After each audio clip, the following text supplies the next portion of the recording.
if prisoners are maltreated world over, is it not a fitna? Does Quran teaches it? No. There is a code of war given in Quran. You cannot kill even trees. They have life like human beings have. They are species like other species. Following are the two tales of two prisoners that explain it all. My name is Mozam Beg. I am the spokesman for caged prisoners and I'm a former detainee of Guantanamo. I came into the international headlines just after the events of 9/11 when I was captured by the Taliban and held for 10 days in Afghanistan during the build-up to and the start of the war. The first statement that was ever made to us as detainees, that you are now the property of the United States of America and you have no rights. So that was my introduction to US custody, and it went on afterwards. We were taken to Kandahar. In Kandahar we were dragged through the mud. We were punched and kicked and spat at. The dogs were brought so close to us that we could feel the saliva of the dog dripping onto our skin. The American soldiers shaved off all our hair, our beards. They laughed about that. They stripped us naked with a knife they took and ripped off our clothes. You could feel the cold steel sliding against your skin as the clothes came off. They treated me with courtesy, with respect. Not just me, they also had 6 other Westerners, 2 Americans, 3 Germans and an Australian girl in their captivity. They were very full-on practicing Christian fundamentalists. They allowed them to carry on their services, their Christian worship, twice a day. They allowed them to keep their Bibles and they never interrupted their prayer services. They allowed them to sing, to pray very loudly. They never interfered. And of course, one of the things that I discovered when I started reading the Quran is that Muslims must protect the people of the book, i.e. Jews and Christians, and that is exactly what the Taliban were doing. The religious abuse that occurred in Guantanamo Bay included things like the Quran being torn up and used in a place, or being thrown in a place used for defecation, urination, the toilet.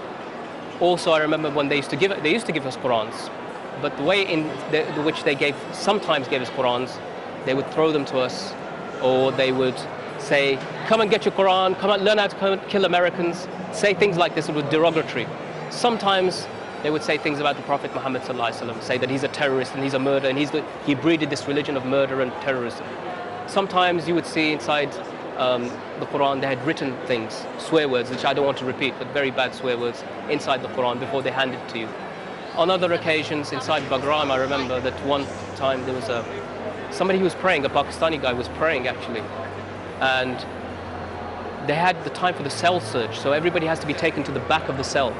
He hadn't finished his prayer, so we went to the back of the cell. The American soldiers came in with the shotguns and everything. They dragged him from his hair and took him while he was praying to the back. And I remember that this person said, I'm your God here, you should be worshipping me. That's what the soldier said to him. I don't make a very good prisoner. I don't like being locked up. I don't like someone else being in control.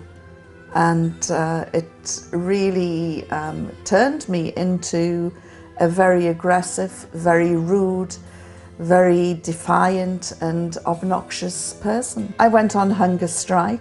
I swore at them, I cursed them, I even spat at the foreign minister. The moment we were in their custody, we were thrown onto the floor, our hands were tied behind our back, shackled, hood, and then each time they wanted to transport us with the hands tied behind the back, and then we were made to bow like this, with a soldier pushing down on every arm, until we were taken into an aircraft and seated on the aircraft, and then straps were put across our ankles and our laps, hands tied behind the back, hood over the head, and through these hoods you could make out the flashes.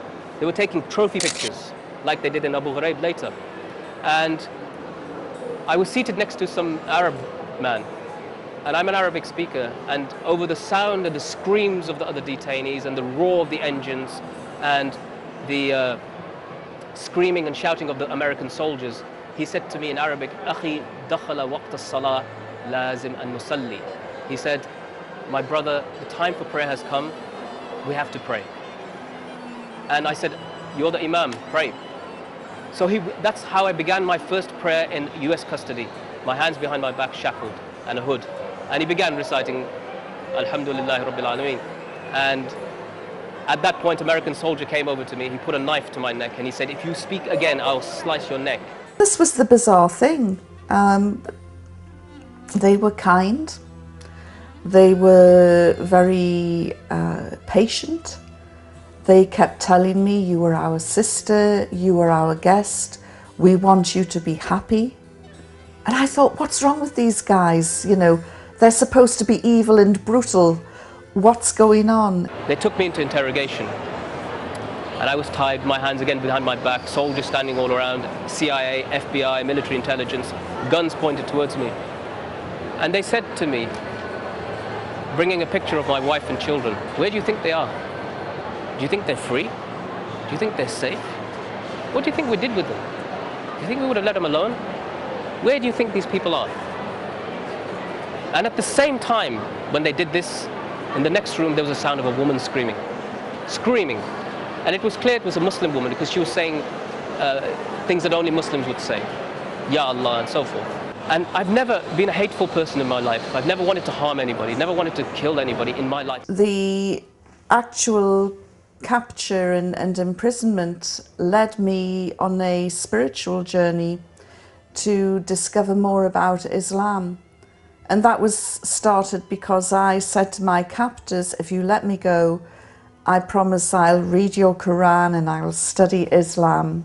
They had brought some new detainees in and they put them into new cells. That these cells were tiny, measured about 3 foot by 3 foot. And inside these cells they blasted loud music to them.